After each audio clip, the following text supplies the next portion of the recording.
Thank you for tuning in to the Practical Preservation Podcast. Please take a moment to visit our website, practicalpreservationservices.com, for additional information and tips to help you restore your historical home. If you've not done so, please subscribe to us on iTunes, Stitcher, or SoundCloud, and also like us on Facebook. Welcome to the Practical Preservation Podcast, hosted by Danielle and Jonathan Kepperling. Kepperling Preservation Services is a family-owned business based in Lancaster, Pennsylvania, dedicated to the preservation of our built architectural history for today's use as well as future generations. Our weekly podcast provides you with expert advice specific to the unique needs of renovating a historic home, educating by sharing our From the Trenches preservation knowledge and our guests' expertise, balancing modern needs while maintaining the historical significance, character, and beauty of your period home.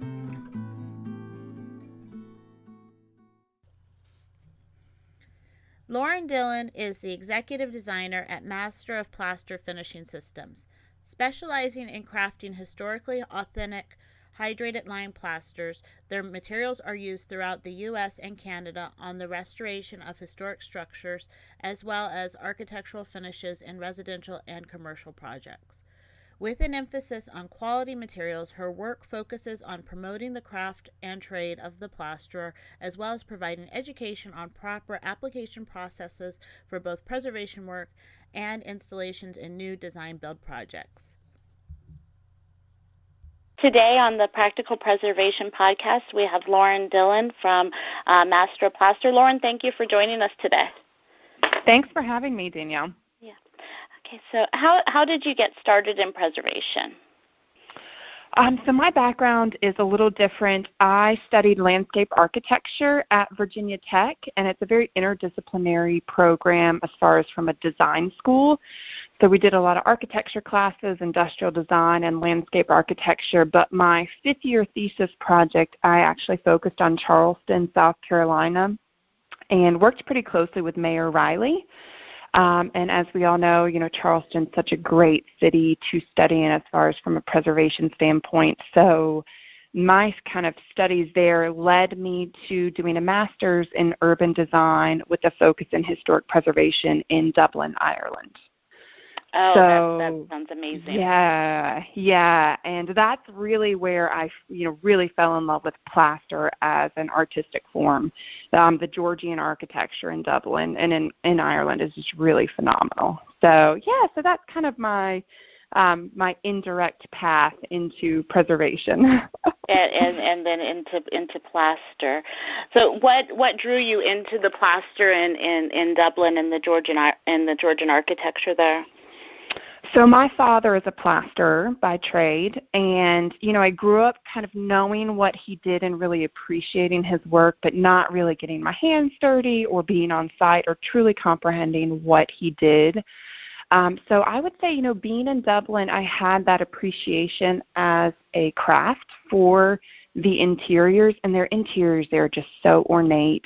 And they also, I tell everyone, in the States, we don't really have a great body of work or research on our plasters that have kind of come through before. But like the actual tradespeople. Yeah, okay. And the work that was done at different estates or in different structures. And Ireland has a really great body of work, really kind of dating back to the 1600s on their plasters and on the work that was done and the processes and techniques. So I actually had access to kind of really learn and research and study and kind of learn about the trade as more of an art form and a craft than I really had access over here in the States. So I'd say that was, my time in Ireland was really crucial to kind of my development within the trade. Oh, that's amazing. I do. As the really smooth Venetian plaster walls, I just want to touch them. Yes, I mean, right? Yeah. They just pull you in. They draw you in. Yes. So I was on your website a little bit yesterday preparing for our interview today, and I saw that you have different products and services, and we do a little bit of plaster. Like if we mess up a wall, we'll touch it up, but we're not, anywhere near the type of work that you do. And I'm curious about it. So can you tell me about the work that you do? Yeah, so we really operate as manufacturers. So we handcraft hydrated lime putty plasters, and we have a few different lines. So we do a restoration plaster that's used specifically in preservation projects, but we also do lime washes, which are used in exterior and then interior finishes. We do a line of the Venetian plaster, so more of that high-end kind of new design installation work where people aren't painting over them after they're leaving that raw plaster finish. We do a lot of tinting, so a lot of my work is working directly with architects and designers and individual clients on color creation for their interior spaces. We also do a line of veneer plasters.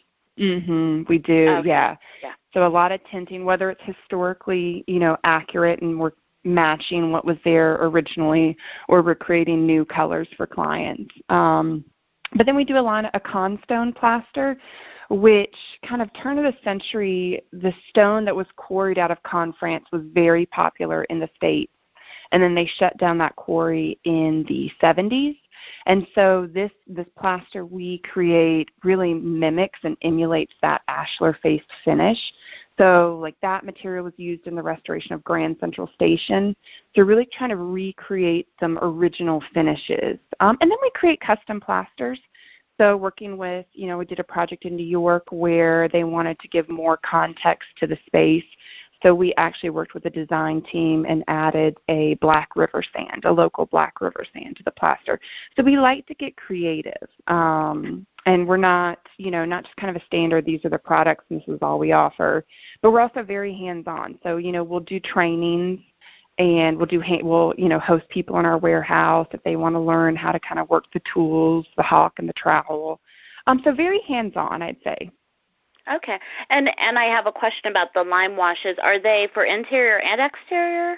Or they are, but okay. They work traditionally as an exterior lime wash in that they're a sacrificial coating, and they will wear away over time, and they will that's where you get that really beautiful age and patina, like in New Orleans and in Charleston and Savannah. It's that layering of the lime wash over the years.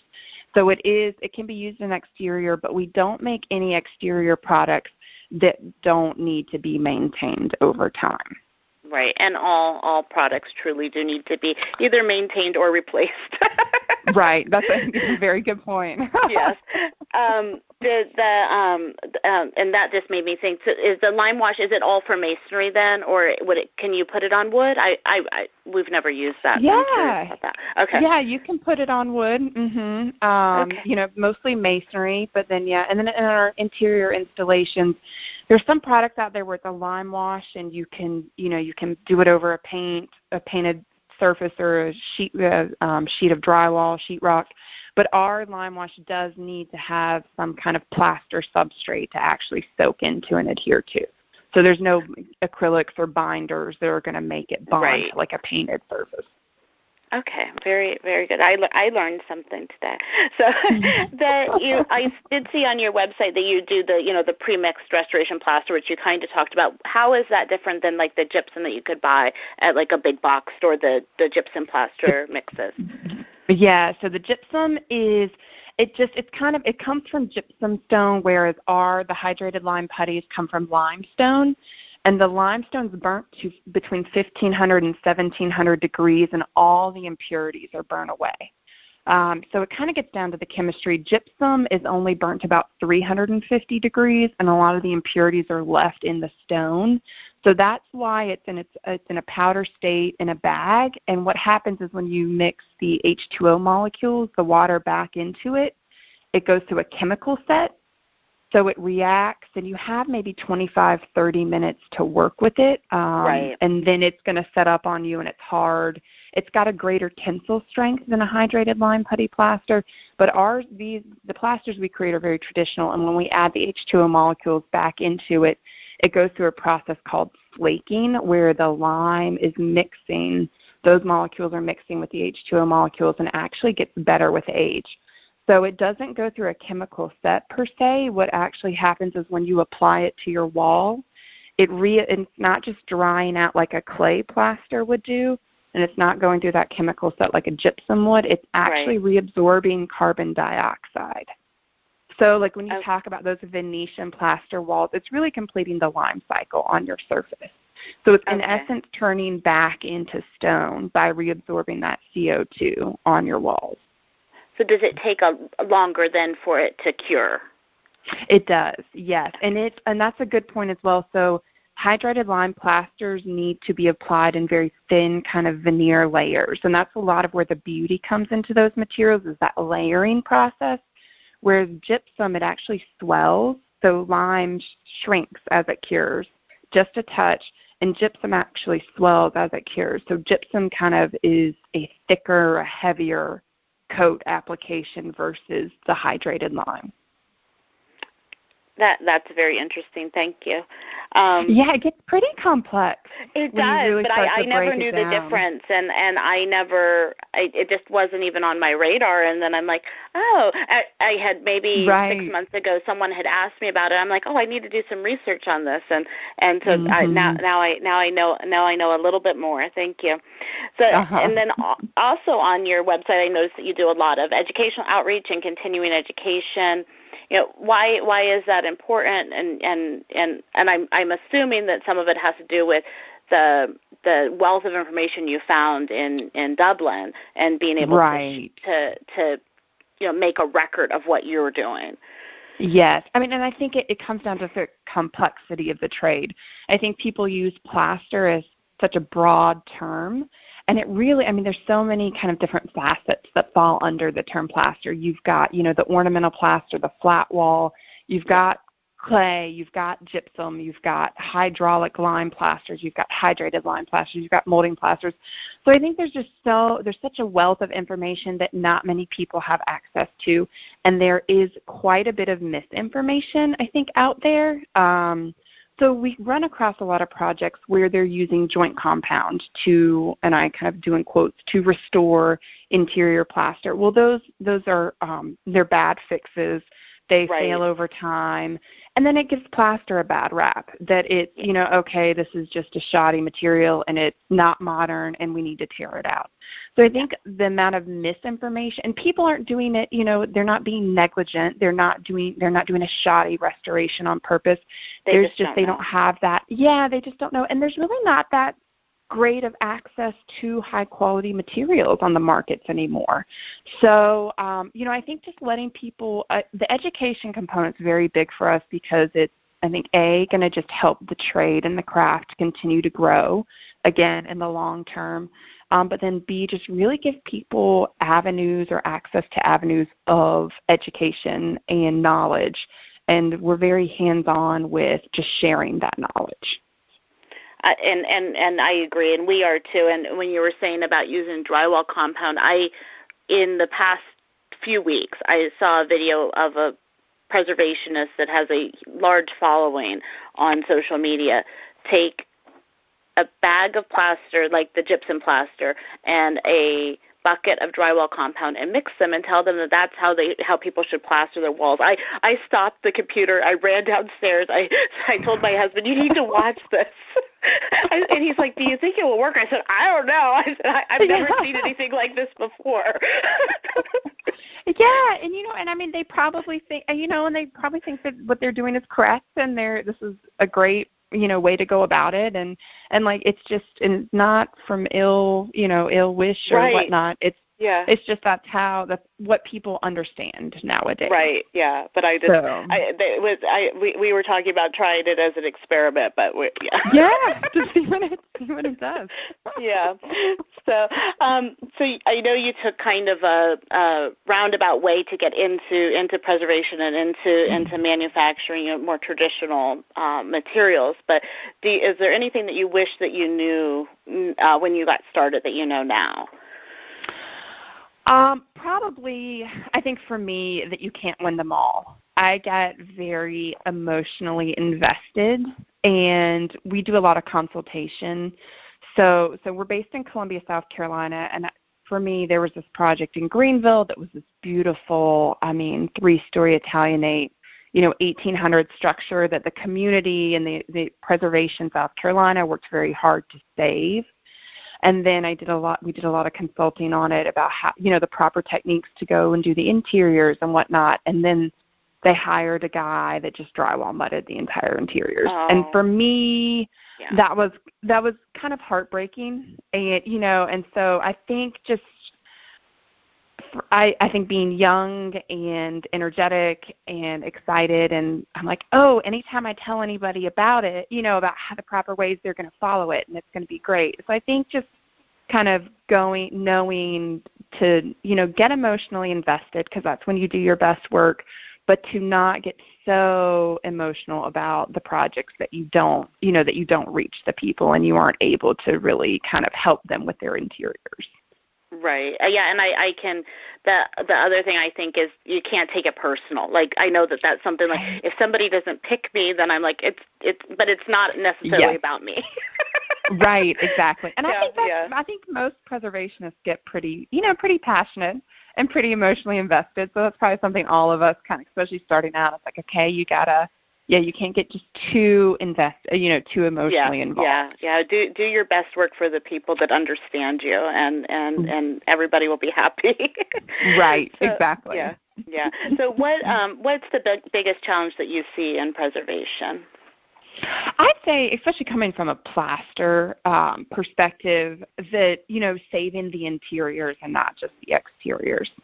I think so. A lot of our law, a lot of our regulations extend to the exteriors, and then when it comes to the interiors, it's free reign. And you've got a lot of those HGTV shows where it's, all right, we're going to go in and we're going to gut this, and we're going to get rid of the plaster, and we're going to update everything to modern.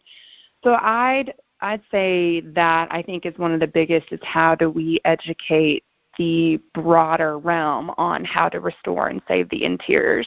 And then I would also say, I'd say probably a challenge is, a lot of projects are going always with the lowest bidder.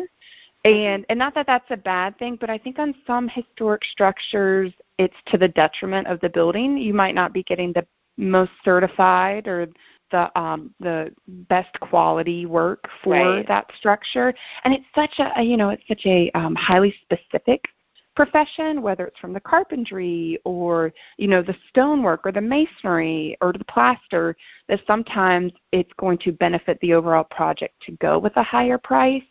But a lot of projects tend to lean more towards the lowest bidder. So I think those are too big. Yeah, and especially with the government projects, I've noticed that they'll go with the lowest bidder, and it's not necessarily, I agree, the best thing for the building or the longevity of the repairs. Yes, that's absolutely correct. Mm-hmm. Yeah. So what trends do you see in preservation? I think preservation is somewhat trendy now, which is really exciting. And the adaptive reuse is definitely, I think, more is coming into the broader vernacular for a lot of designers and architects. But I would also say historic authenticity. I think people are starting to pay attention to materials and, are we maintaining the historical authenticity, not just from a design standpoint, elements, architectural elements, but also from a material standpoint, which that's exciting to really see. So I think more architects, more designers, more homeowners or owners of these different structures are really starting to invest more in learning about materials and how those different materials impact the space, or how they will impact, kind of like you said earlier, the longevity of that structure. Yeah, and I think the Internet does help all of that, because you can go online and sometimes you'll get misinformation, but there is a lot of good information out there, and you can at least know more. You can at least have a base of information. Yeah. Or you can find the people that you feel like are going to be willing to take the time to kind of communicate what they know. Yes. So is there anything that you want to highlight that makes Master of Plaster different from other preservation businesses or other manufacturers? I don't know how you want to. You could answer that however you'd like. Yeah, I think we're a little bit different in that we are, it's a family-run business, and we're all, craftsmen. So we're not just selling a product. We're not, we don't have distributors set up around the country. We don't sell online.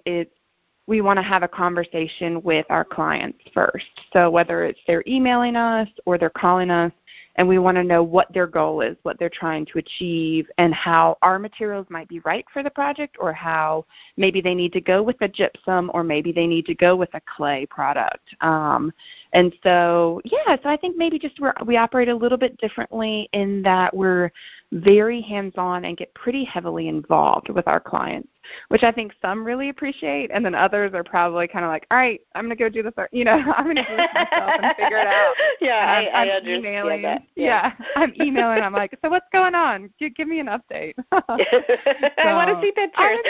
Right, yeah, send me pictures, exactly.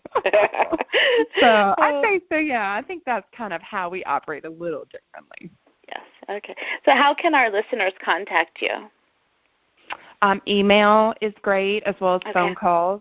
I think we have our Instagram account is pretty, we're showing a lot of process photos and a lot of images of the materials installed. And visually, you know what a visual medium plaster is. A lot of times the Instagram account's such a great introduction to the materials and the processes. So that helps a ton. Just phone calls and emails are wonderful. And they're, especially I get pretty involved with emails as far as I think they become kind of a nice resource for people to always refer back to during their restoration project, because they have, the bullet points in hand and they can follow and kind of reference. So either way is great. Okay, very good. Well, I will make sure that your email, the phone calls, your website, and your Instagram is on the website where I post the interview. Okay. So people will be able to find you easily. Are you going to be presenting anywhere? Do you have samples? Anything you want to share or an offer for the listeners? Yeah, so I send out sample sets all the time. We love sending out sample sets. It's such a tactile material that it's nice for people to really see and feel the hydrated lime putty plasters and the finish aesthetics. So if anyone's interested in seeing the materials, happy to put together a sample set and send those out. We will be in Miami in November at the APT annual conference, the Association of Preservation Technology. That's a community that we're pretty heavily involved with, and they do great kind of research and analysis, and the annual conference is always a wonder gathering of different preservationists. And then we offer on-site trainings here in Columbia at our warehouse, or then, if it's a project where we need to travel and do on-site trainings directly with applicators or architects, we're always happy to do that as well. Okay, well, very good. I'll make sure all of that information is on the website also. Thank you so much for coming on today, and as soon as I have everything edited and posted, I will get it up on the site, and I'll send you the link. Okay, that sounds great. Okay, thank you very much. Thanks, Danielle. Thanks for listening to the Practical Preservation Podcast. The resources discussed during this episode are on our website at practicalpreservationservices.com/podcast. If you received value from this episode and know someone else that will get value from it as well, please share it with them. Join us next week for another episode of the Practical Preservation Podcast. For more information on restoring your historic home, visit practicalpreservationservices.com.